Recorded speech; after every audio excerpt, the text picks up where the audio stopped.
So, dito nga po mga kalingap mga kayad, si Beyonce hindi rin nagpapahuli sa ganda. Pero so yan po yung ating pag-uusapan po mamaya mga kalingap mga kayad.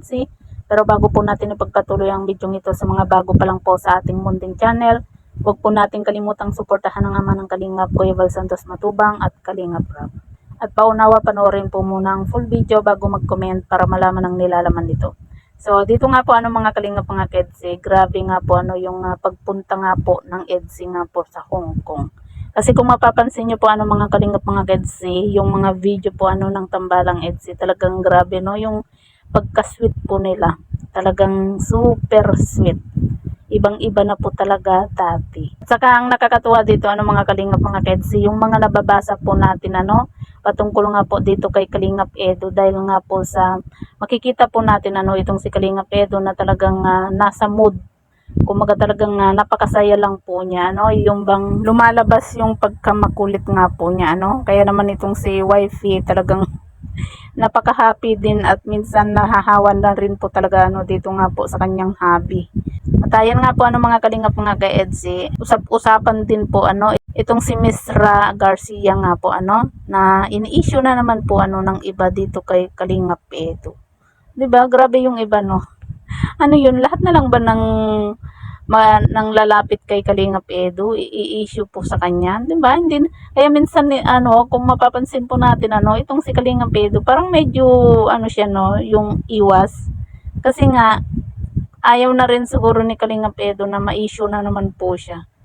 Gaya nga po nung nakaraan nga po ewan ko ba bakit yung ibang hindi ko masabi kung basher ba to or masyadong mga selosa lang, mga seloso na ayaw nila na mahiwalay si Kalingap Edo dito kay Beyonce, na ayaw nila itong si Kalingap Edo na may dumikit na iba.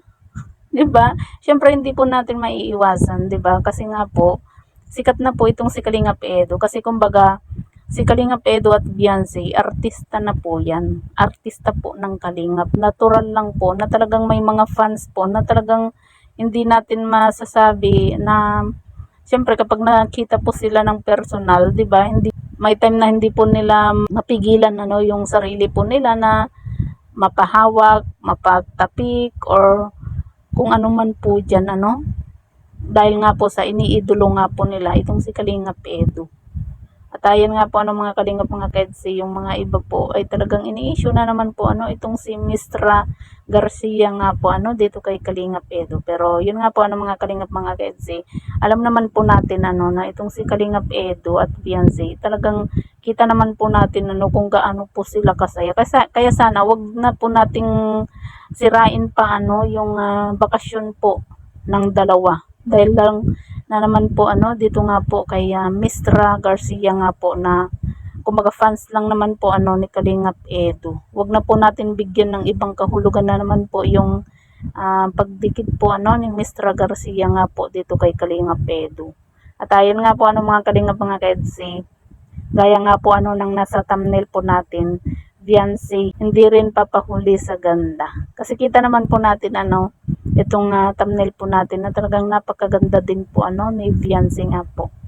At napakasimple lang po niya, 'di ba? At masaya po tayo dahil nga po sa natupad na rin po yung pangarap po ni Beyonce na makarating nga po ng Hong Kong.